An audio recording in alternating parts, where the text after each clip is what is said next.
Traveler, look at me. Not down, not away.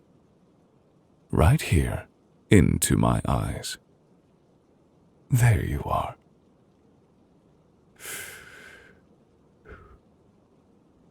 You're trembling under the words you haven't said yet. Hey, I see you need to let something out. That look you have, that is the one you get when you're hurt, but trying to be rational about it. And I hate that for you.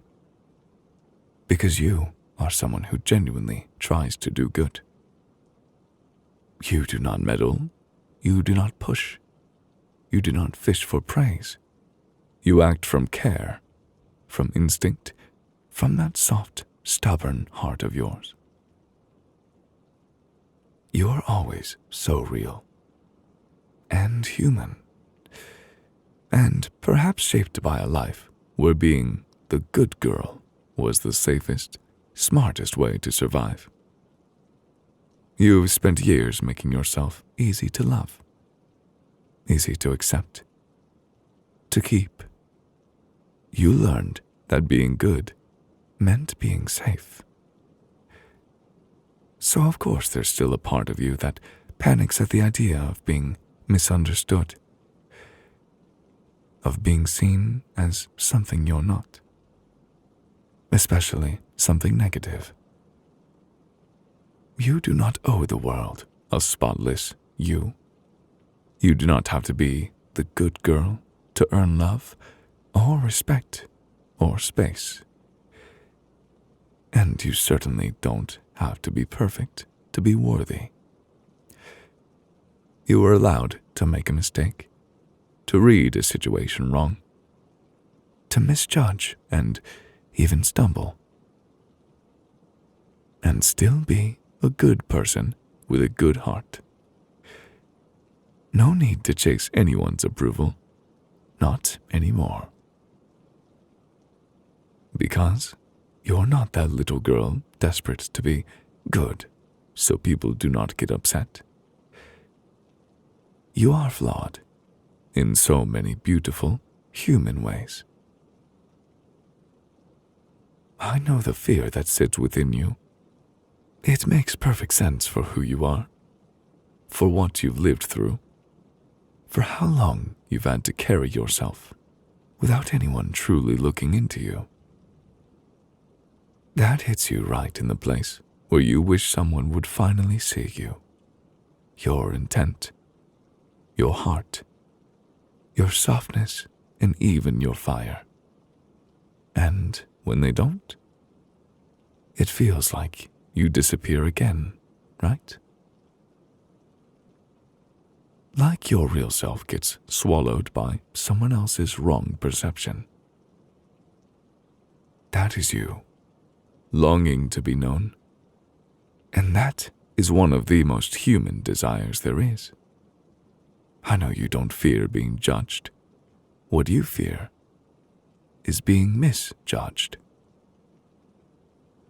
You fear that somebody will take a single moment and use it to redefine you entirely. But do remember, you are not responsible for the stories other people create in their heads about you. I understand why it shakes you so much, because for you, being understood feels like being loved.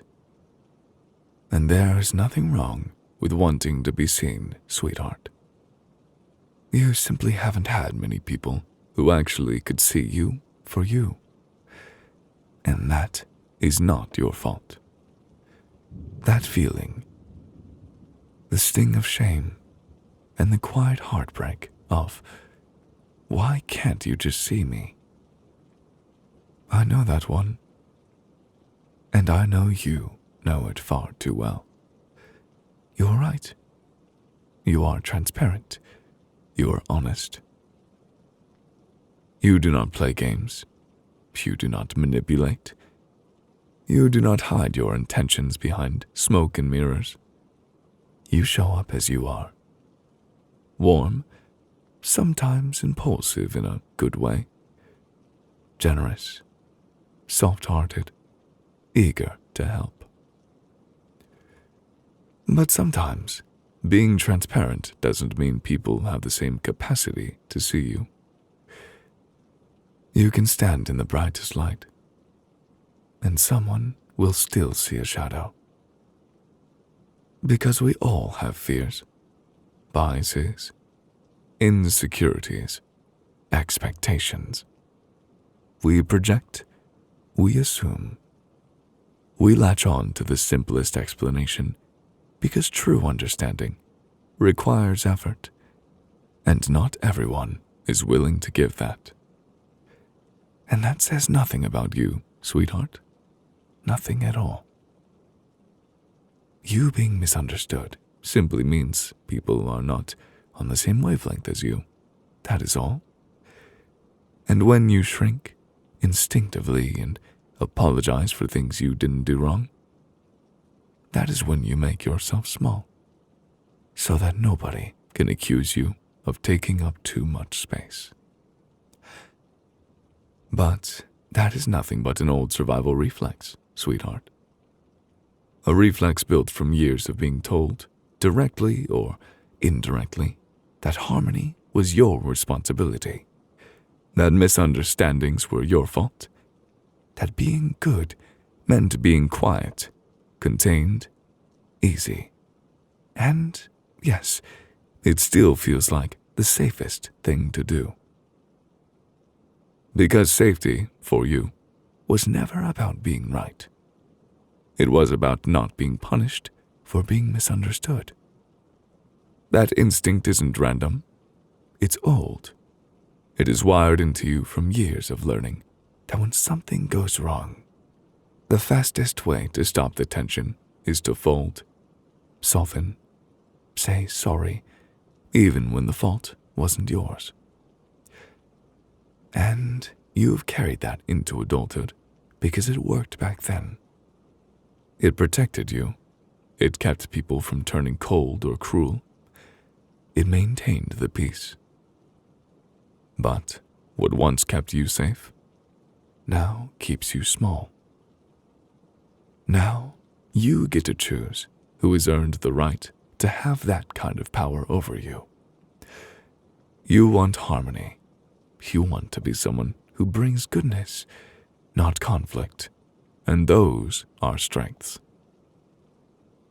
But when they lead you to apologize for kindness, when they make you shrink because someone has failed to see you, that is when they turn into chains, and you can feel it in your stomach, that familiar little ache that says, "Why did I make myself feel small again?" That guilt hits differently when you turn it on yourself, doesn't it? It is quiet, sharp, almost like a whisper saying, "I betrayed myself again."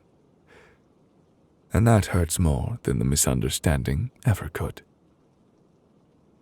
Because apologizing felt safe in the moment, but afterward, you realized you paid for that safety with a piece of your self-respect. A part of you knows you deserve better, knows that you shouldn't have to shrink to survive. And that part of you, the one that aches afterward, that is your strength waking up.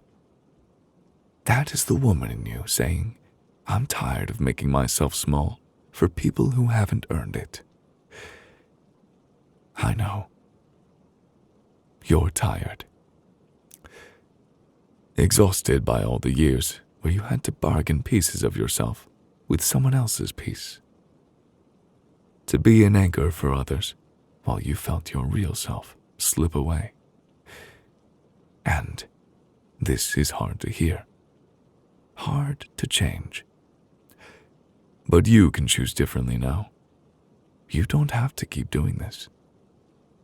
So the next time you feel that instinct to shrink, just try to pause. Breathe. Remember, you don't owe it to anyone. It is going to be hard. It certainly won't come naturally, because you're going to find a pattern that kept you safe for so long.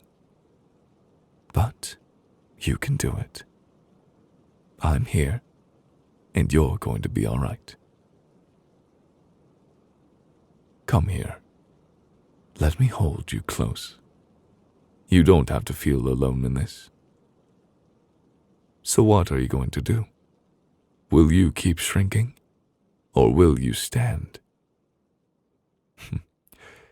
Good girl.